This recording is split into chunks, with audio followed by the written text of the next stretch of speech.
Bienvenidos a Ni de aquí ni de allí, un podcast donde escucharás las voces de migrantes y las de hijas e hijos de migrantes latinoamericanos en Europa. Estamos escuchando la experiencia de Alexandra, quien se quedó en Ecuador con sus 3 hermanas y su hermano mientras sus padres se fueron a Londres con el único propósito de darles un futuro mejor a sus hijos.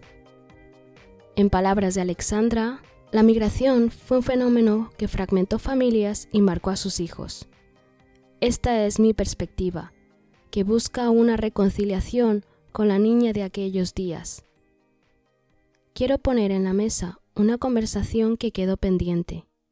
Aún no es tarde para iniciarla y sobre todo para sanar. Siempre agradecida de mis padres que fueron muy valientes para migrar y buscar un mejor futuro para sus hijos. Este es el inicio de un sueño. Te invito a escucharlo. Cuando tus padres volvieron de Londres, ¿qué os contaron de Londres? Mi papá sí fue un hombre muy valiente porque, imagínate, él no sabía inglés y salió de aquí y no fue acompañado, él fue solo. O sea, él fue al aeropuerto, le habían comprado ya los tickets y había tenido que hacer escala en algunos países. Entonces mi papá en su vida había viajado, en bus, pero en avión nunca. Entonces le había tocado hacer escala. Ya no sé cómo entendió el tema de las escalas. O sea, dónde tenía que ver o qué tenía o dónde tenía que cruzar para ir a ver el otro avión. Si para mí que nos fuimos a España, tuvimos que hacer escala en Francia, entonces te da un choque. O sea, porque el aeropuerto en Francia es una enormidad, no sabes a dónde tienes que ir y te toca preguntar en inglés. Si mi papá no sabía inglés, entonces yo no sé, o sea, mi papá llegó a Londres luego de casi 2 días de viaje y tuvo que hacer escalas y cuando llegó a Londres no sabía inglés, entonces le tocó tomar un taxi porque tenía que irse a encontrar con un familiar que ya vivía allá. Y lo que me decía, o sea, allá las personas son muy educadas y al menos, o sea, somos ecuatorianos, no tenemos una cara particular, una fisonomía en particular. Entonces mi papá decía, el taxista como que percibió que no era de ese país y que aparte no hablaba el idioma, ¿no? Entonces decía, el señor se portó muy educado y, o sea, ya le tomó la carrera.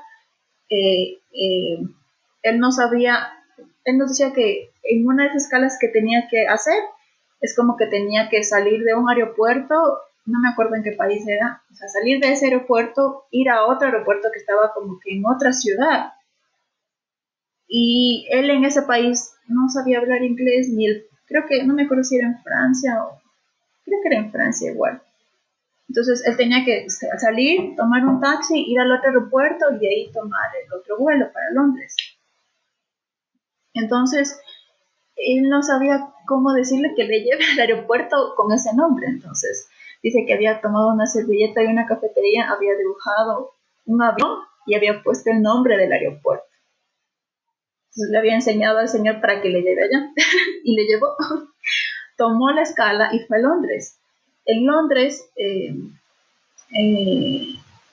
igual había tomado otro taxi y él cuando llegó o sea, es como que se cruzaron la persona que le iba a recibir con mi papá. La persona que le iba a recibir había estado en el aeropuerto y mi papá cuando salió del aeropuerto no encontró a nadie, entonces como sí tenía la dirección, tomó un taxi y se fue a la dirección que le habían dicho. Entonces el señor, o sea, mi papá llegó a la casa y había timbrado y dijo que nadie había salido porque obviamente se cruzaron, la otra señora ya estaba en el aeropuerto esperándole a mi papá.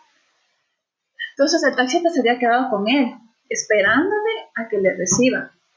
Entonces dice que había estado como 1 hora el taxista con él. Aparte que no sabía en inglés, pero le había esperado que venga la otra persona para que le reciba. Entonces imagínate ese tipo de cosas, no las hace cualquiera. No es que tú dices, yo me voy y ya. O sea, si ahora es un poco más difícil, de pronto tienes el Google que te traduce y te habla, que es más fácil. Antes, peor, antes no había nada, antes con señas, así hablando, dibujando. Entonces, o sea, son ciertas cosas que que te dicen, no, o sea, si mi papá que no pudo hacer eso, mi papá que tranquilamente se hubiera quedado en Ecuador a sufrir como que las consecuencias de lo que estaba pasando, decidió emigrar y siempre lo que nos decían en nuestra casa, ¿no? Si está allá es por ustedes, por ver por ustedes, porque tengan de pronto un mejor estilo de vida. Entonces, creo que con mis hermanas entendimos la razón de la salida.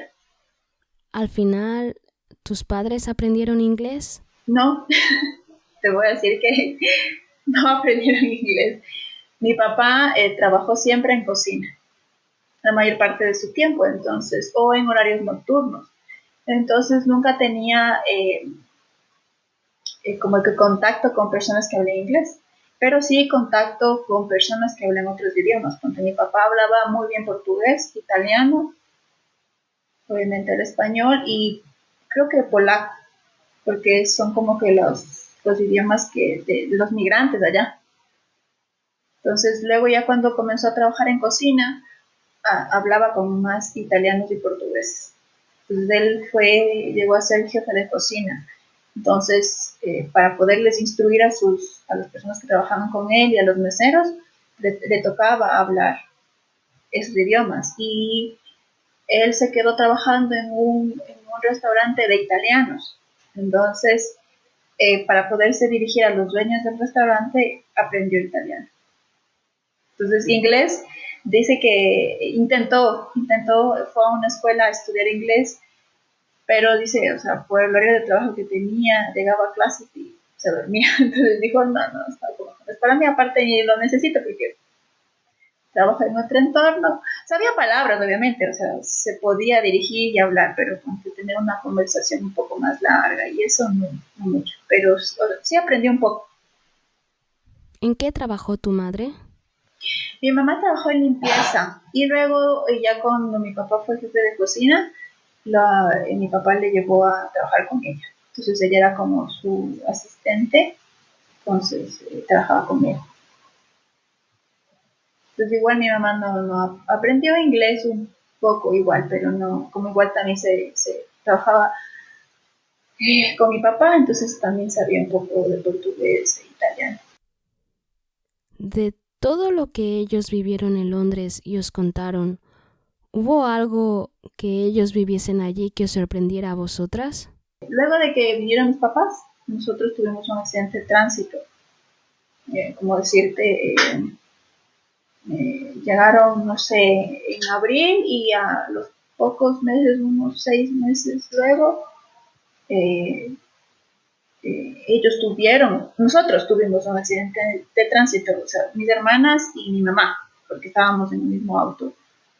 Y veníamos ya de una relación un poco más tensa porque era recién acababan de llegar. Y mi mamá tuvo como una contusión cerebral, algo así. Entonces pasó cerca de unos meses igual, como que, o sea, como dormida, pero ella sí podía caminar, no podía hablar y es como que no te veían, o sea, es como que tuvo un shock en el cerebro. Entonces la trataron y todo, entonces el médico nos dijo que teníamos que esperar el proceso de ella hasta que, como que reaccione y tome conciencia al 100%. Entonces ya le dieron del alto al hospital, vine a la casa. Entonces, como ellos allá tenían otros nombres. Cuando mi mamá aquí se llamaba Carmen Rivera, pero allá se llamaba María. Y mi papá acá se llamaba Leoncio y allá se llamaba José, ¿Por qué? por el tema de los documentos. Entonces, cuando tuvimos el accidente, ya mi mamá estaba en casa y todo, entonces mi mamá llamaba a un José. Entonces nosotros no sabíamos quién era José. Entonces siempre decía, yo quiero estar con José, quiero ver a José. Entonces nosotros así como, ¿quién es José? Y luego ya nos dimos cuenta que era mi papá. O sea, es que ellos vivieron en ese entorno, entonces eso eran sus nombres. Entonces, para nosotros era como que ya ahora no sabemos qué hacer. Estaba con nosotras y ponte, mi mamá le costó mucho tiempo como que reaccionar nuevamente entonces a mi papá le tocó estar siempre con ella. Y con mi mamá es como que recién nos veía como que la cara nuevamente, es como que decía, yo veo a unas niñas que están muy enojadas conmigo, pero si no sé quiénes son, y éramos nosotras. Pero por esa situación que pasaba mi mamá, entonces como que nosotros acercarnos era muy complicado porque ella no se enroló con nosotras. O sea, ella venía de vivir solo con mi papá. Entonces, ya cuando pasamos por este tema, si ya tuvimos antes del tema de la separación, cuando pasó el tema del accidente, fue más complicado todavía porque no les conocíamos al 100%. O sea, conocíamos parte, o sea, hablamos con ellos, pero ya en la convivencia es otra cosa. Entonces, mi mamá ya cuando estuvo bien y todo, ya estuvo mejor, me decía, o sea, para mí fue sumamente duro el retornar y no poder tener esa conexión con sus hijos. O sea, no poder hablarnos, no saber ni cómo hablarnos o cómo acercarse hacia nosotros para que nosotros tengamos esa apertura de pronto contarles las cosas o cómo nos sentimos o cómo estamos. Entonces, sí, o sea, creo que fue muy duro para ambas partes. Ahora que ya eres más consciente de todo esto, ¿intentas sentarte a hablar sobre este tema? Sí, sí, con mi hermano mayor es como que en las que muchas veces procuramos entender qué fue lo que nos pasó después de tantos años. Y ponte, siempre hubo como que un distanciamiento entre mis hermanas, las más pequeñas, con mis papás. Y créeme que hasta ahora tenemos ese conflicto. O sea, es como que no logran tener una conexión como que un tanto como que más sentimental entre madre e hija. Como que eso estamos trabajando en que eso también pase. Y imagínate, eso fue en el 2000, hasta han pasado años y ha sido muy duro. Entonces, tus padres regresaron en el 2006. Sí, 2006, 2007. Sí, entonces hay muchas cosas que de pronto hasta ahora nos siguen afectando un poco. Ya un poco más grande es como que tú tomas otra actitud hacia las cosas, pero ya ha pasado cierto tiempo hasta eso. Has pasado y has vivido ciertas cosas que luego al mirar atrás dices, bueno, sí, o sea, esto me pasó por esto de acá. Entonces, recién ahí, pero ya con una madurez creo que emocional un poco más grande, que te da también el tema de la experiencia y los años. Y cuando habláis sobre la brecha emocional que existe, ¿cuáles son los sentimientos de vuestros padres? Y sabes que el tema de la culpa es algo que pesa mucho porque muchas veces mi mamá decía, o sea, yo tuve la culpa, no tuve que haberme ido, tuve que haberme quedado o dejado que tu papá se vaya solo. Entonces, ya después de haber pasado tantos años, mi mamá muchas veces se siente así, siente que de pronto no tomó la mejor decisión, que tuvo que haberse quedado ella o sea, como mamá, o sea, para cuidar a sus hijas, pero no es tanto así a la final. Las cosas se dieron en esta situación y en el entorno en que vivimos por algo. Y creo que también nosotros como hijos tenemos que no ser tan estrictos o tan, no deberíamos señalarles tanto y decir es tu culpa o no tenías que haberlo hecho así o yo creo que lo tenías que haber hecho de otra forma porque eso también les afecta a ellos. De pronto solo vemos nuestro entorno, pero no podemos ver lo que les pasa a ellos también, porque es más fácil creo que culpar al otro, pero de pronto también entenderlo es lo más difícil. Entonces, ¿No hubieron momentos en los que tú te sentiste rechazada, sino que siempre estuvo claro que ellos se fueron para daros una vida mejor y oportunidades?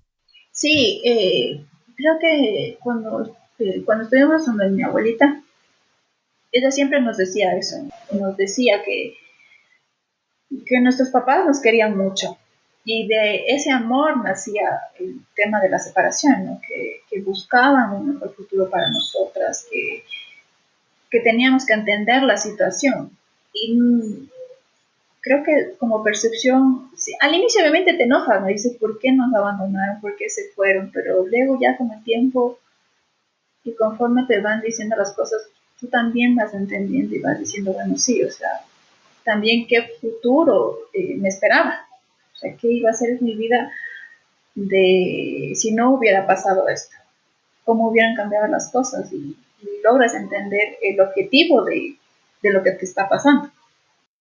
¿Tú qué habrías hecho diferente?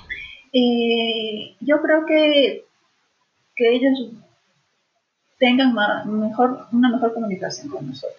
O sea, que nos hubieran sentado y nos hubieran explicado, a pesar de que éramos pequeñas, pero que nos hubieran dicho qué es lo que estaba pasando. O sea, sabes que, mira, nos vamos a hacer esto, va a ser por poco, o sea, bueno, va a ser por un tiempo, pero nosotros vamos a regresar y ahí continuaremos. O sea, esa comunicación creo que nos faltó. ¿Tuvisteis esa comunicación entre tus hermanas? Creo que pocas veces. Debimos haber sido un poco más también comunicativas entre nosotras, ¿no? Eh, para explicarnos qué es lo que estábamos viviendo. O sea, si bien es cierto, todos creo que teníamos una idea común, pero nunca nos sentábamos como que a conversar y preguntarle a la otra como que cómo te sientes o qué es lo que te está pasando. De tu experiencia, ¿qué es lo que rescatarías? Eh, Creo que lo primero es entender qué está pasando y luego de pronto entender a tus papás, o sea, poder entender la causa, qué les llevó a hacer eso y luego que, que no te están abandonando. Creo que es de muchas veces nos sentimos así, o sea, yo siento que me estás abandonando y me estás dejando por algo, pero no, ese algo puede tener una justificación, puede estar justificado, como en nuestro caso, por mejorar nuestro estilo de vida, por mejorar de pronto lo que nosotros podamos alcanzar más cosas. Y al menos si tienes hermanos, creo que apoyarse entre tus hermanos. Y a nosotras creo que eso nos unió mucho. El, el vernos las cuatro en esta misma situación y si bien es cierto no hubo una comunicación como que tan fluida, pero siempre estuvimos, creo que una para la otra, siempre estuvimos juntas, hemos vivido muchas cosas difíciles y siempre hemos estado ahí eh, por nosotras, con mi hermano también, entonces apoyarnos, de pronto tener una comunicación un poco más fluida, contribuye mucho más. Te quería preguntar por tu hermana mayor. ¿En algún momento se sintió responsable de las otras hermanas? Antes de comenzar con la grabación contigo, hablé con mi hermana mayor y ella me comentaba algo que le pasó a ella particularmente y que fue que cuando mis papás ya se fueron, que tomaron la decisión, a ella le dijeron, sabes que tú, como eres la hermana mayor, tienes que cuidar a tus otras dos hermanas. Entonces ella asumió como ese rol, vino a asumir el rol de mamá para nosotras. Ponte, yo la vi más un poco más light, como lo decía, porque yo era la segunda. Entonces lo que tenía que hacerse cargo de mis hermanas era la mayor. Entonces para mí como que no interfirió mucho. Pero para ella sí, ella tuvo una presión un poco más grande de ver, o sea, ahora ya soy mamá de 3 más.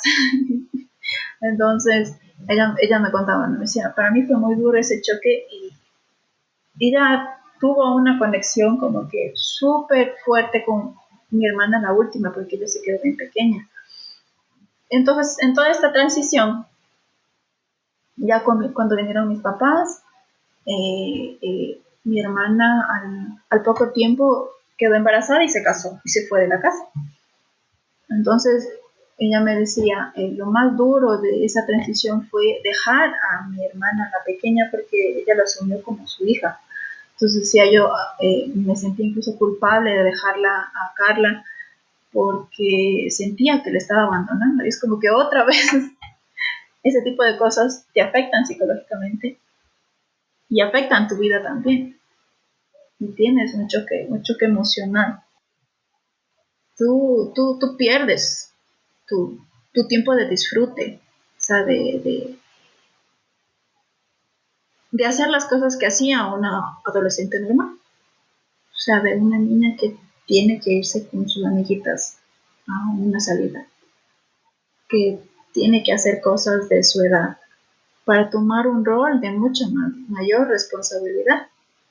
Bueno, en ciertas conversaciones que hemos tenido con mi hermana, ella sí siente que hay ciertas cosas que tuvo que haber vivido que no las pudo disfrutar.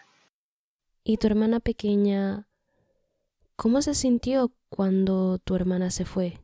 Que ella sintió lo mismo, que sintió que su mamá se estaba yendo otra vez, o sea, aparte de su mamá biológica que ya se fue, cuando se fue mi hermana, se casó, ella también volvió a sentir eso y se sentía desprotegida nuevamente. Entonces, ponte ese tipo de, no sé si decirlo así, tan fuerte, trastornos o problemas que vas teniendo. Porque en mi casa yo nunca tuve una, una reunión con un psicólogo, o sea, para decir, a ver, ¿qué te está pasando? ¿Qué sientes? O algo. Ninguna de mis hermanas, de hecho, y recién ya, ahora que estamos un poco más grandes, es como que yo fui a terapia, luego ya, pero ya grande, o sea, ya cuando ya estaba acá viviendo en Quito, hemos procurado que mis hermanas también vayan para recién entender toda esa transición, pero como te digo, eso no es algo que pase en el momento que sucede. Y tú vienes arrastrando eso desde que te pasó hasta, mira, tantos años después. Y creo que el acompañamiento psicológico en esta situación es muy, muy importante. ¿Había en Ecuador la posibilidad de apoyo psicológico?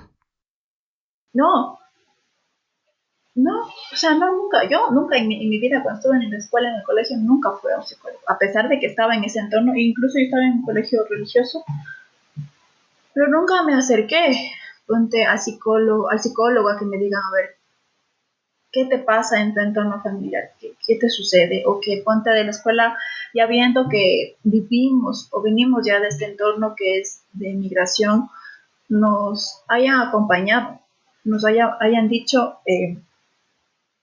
¿sabes qué? Tú estás en esto, te voy a ayudar. Nunca, nunca pasó. Ni a mí ni a ninguna de mis hermanas. Pero ponte algo que, y fue cuando yo entendí que este acompañamiento psicológico te ayuda mucho a sobrepasar como que momentos difíciles, eh, fue cuando mi papá falleció. Entonces, ponte, él estuvo en una clínica de cuidados paliativos cerca de como 3 años. Y lo bueno de ese lugar fue que había ese acompañamiento psicológico a los familiares y al enfermo, o sea, la persona que está interna. Y ya cuando se acercaba la enfermedad de mi padre fue un poco complicada, entonces ya venía de cierto, o sea, como que cada vez era un poco más complicado y inevitablemente sabíamos que su partida estaba cerca, entonces ese acompañamiento que nos dio la clínica psicológico, porque es una situación muy dura, pero te ayuda, o sea, te ayuda a vivir el momento, a saber cómo superarlo después de que la persona fallece y cómo tienes que resolver tu vida luego de eso. Entonces, yo sí he sentido que de pronto sí, ese momento que nos estaba pasando a nosotras, lo hubiéramos vivido desde otro punto de vista y con ayuda psicológica, hubiéramos resuelto ciertos problemas que tenemos y como que analizando nuestras vidas, hubiera sido diferente. Pero la relación entre vosotras es buena, ¿no? Sí, sí, sí, sí, muy buena. No, no, nunca hubo un reproche, de decir, no, por tu culpa yo perdí, no sé, mi adolescencia o ese tipo de cosas, no, nunca pasó. ¿Cómo te sentiste tú? ¿Sientes que has podido tener una infancia dentro de lo que cabe normal? Sí, sí, yo creo que dentro de lo que cabe, sí, ponte, yo no tuve esa presión que te cuento de mi hermana mayor porque ya había otra que tenía que encargarse de las cosas, entonces no, yo no sentía esa presión. O sea, no la sentí realmente. Entonces, ponte en el caso de cuando ya estábamos en la escuela, mi hermana estaba en el colegio y ella tenía que revisar ponte los deberes al resto, a mis otras dos hermanas. Entonces, asumir este tipo de responsabilidades o ver que sus uniformes estén limpios, que hagan sus tareas, que den bien los exámenes, estar pendiente de sus notas. O sea, son ya responsabilidades diferentes en las que hasta cierto punto también te cansan porque tú no eres la que tuvo a esas niñas, son tus hermanas, ¿no? Tú no eres su mamá. Pero asumir ese rol también es duro. Tener que asumir esa responsabilidad muy, muy, muy dura y sobre todo lo que para ella. Vale, si no te importa, me gustaría volver a tus padres. Ellos tenían dos identidades. Claro. Por eso te decía, el shock que nosotros tuvimos cuando tuvimos el accidente fue eso, porque mi papá, como te digo, mi mamá le llamaba a un José, nosotros no sabíamos quién era. Entonces ellos vivieron en ese entorno y venir acá y llamarse nuevamente con sus nombres originales era difícil. Ponte muchas veces en la convivencia, ellos se llamaban así, o sea, ya cuando vivieron acá a Ecuador vivían con nosotras, él le decía José y ella María. Entonces nosotros comenzamos a adoptar esos nombres también. ¿Recuperaron sus nombres reales? Ya con el tiempo, ya con el tiempo, al inicio era más complicado, pero ya con el tiempo ya se adaptaron a sus nombres reales. ¿Vivieron algún tipo de discriminación durante esos 6 años? Sabes que allá no ha habido mucho de eso. O sea, la gente, como decía mi papá, o sea, trabajaban y ya. O sea, no había mucho ese tema de discriminación. Porque obviamente, o sea, mi papá, o sea, como te digo, los ecuatorianos tenemos unos rasgos particulares. Entonces, ir allá donde la mayor parte de gente son blancos, altos. Pues mi mamá es bien pequeña. O sea, ya son más altos, son blancos, son rubios. O sea, acá somos más morenitos, más con como que rasgos indígenas incluso. Entonces obviamente nos distinguimos, nos van a ver de otra forma, pero nunca, mi papá al menos nunca nos dijo que se sintió discriminado o por un trabajo le dieron y le dijeron no porque eres latino o algo así. No, no. Esto es muy importante porque parte del discurso del Brexit estaba dirigido en contra de los inmigrantes. No, nunca nos contaron que haya pasado algo o haya sucedido algo. Lo que sí nos contaban mis papás, y es un hecho que pasa hasta ahora, ¿no? O sea, el ecuatoriano, en este caso, hizo cosas allá que no tenía que haber hecho. Eso sí decía mi papá, o sea, tú tienes que entender que te vas a un país que no es tu país y tienes que portarte bien, tienes que hacer las cosas bien. Y hacía referencia a que, o sea, primero el latino es más bullicioso, o sea, el ecuatoriano es más bullicioso, tiene problemas más con la ley porque es un hombre machista que pega a su esposa y eso iban a hacer allá también. Entonces ellos, al menos allá en Londres, eran como que más conservadores.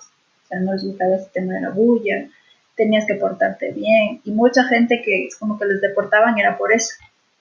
Entonces, como que sus vecinos los denunciaban y veían que no tenían papeles y era adentro. Entonces, sí hubo una época en la que, por el mismo hecho de que el ecuatoriano actuaba mal, perjudicaba a toda su comunidad.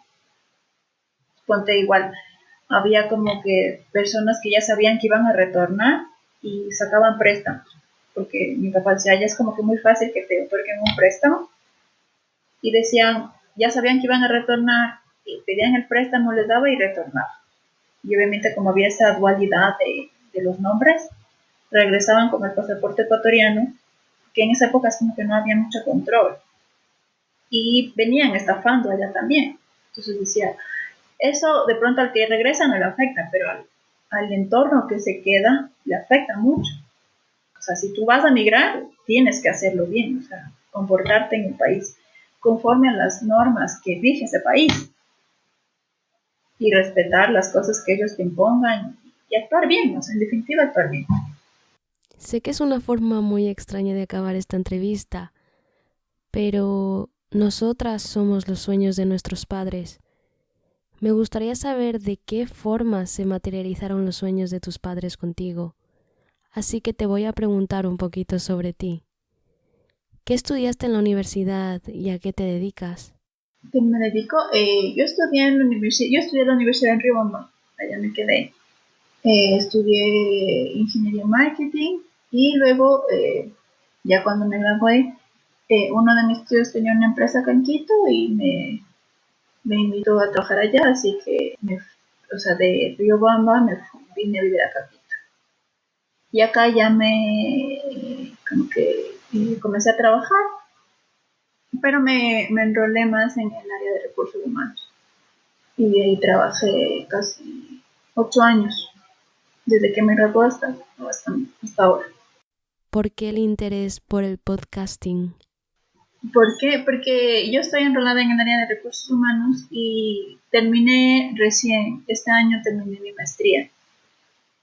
La estudié en España online y luego ya para la graduación me fui con mi esposo a España a conocer y todo, ¿no? Todo ahí me llamó la atención este tema de los podcasts y yo quiero hacer uno, pero en el área de recursos humanos, porque al menos en nuestro país como que esto recién está surgiendo y no hay mucha capacitación en el área. ¿Te refieres al área de recursos humanos o al podcasting? Recursos humanos, ajá. De nuevo, Alexandra, muchísimas gracias por estar aquí, por haberme escrito ese mensaje en Facebook y por compartir tu historia. De nada, me ha gustado mucho la conversación. Quería creo que decir todo este tipo de cosas para que de pronto se entienda, los que somos hijos de los migrantes también teníamos que haber sido tomados en cuenta en cierto punto. De pronto al comunicar la decisión que se tome, podamos sentir que influimos de pronto en esa decisión. El hecho de comentar todas estas cosas que pasan luego de la migración, porque si bien es un fenómeno que sucedió hace muchos años y ahora creo que está como que volviendo a retomarse ese tema, y ahora que tenemos ciertos instrumentos que nos permiten comunicar, creo que es momento de hacerlo también, que se vea la otra parte de las personas que nos quedamos en el país. Esta conversación ha sido un inicio de temporada inmejorable, pero todavía vienen muchas más. Recuerda que puedes seguir este podcast en tu reproductor de podcast favorito, en YouTube, en Facebook y también en Instagram en nideaquí.nideallí. Así que es muy fácil compartirlo. Muchísimas gracias por estar aquí. Nos escuchamos pronto.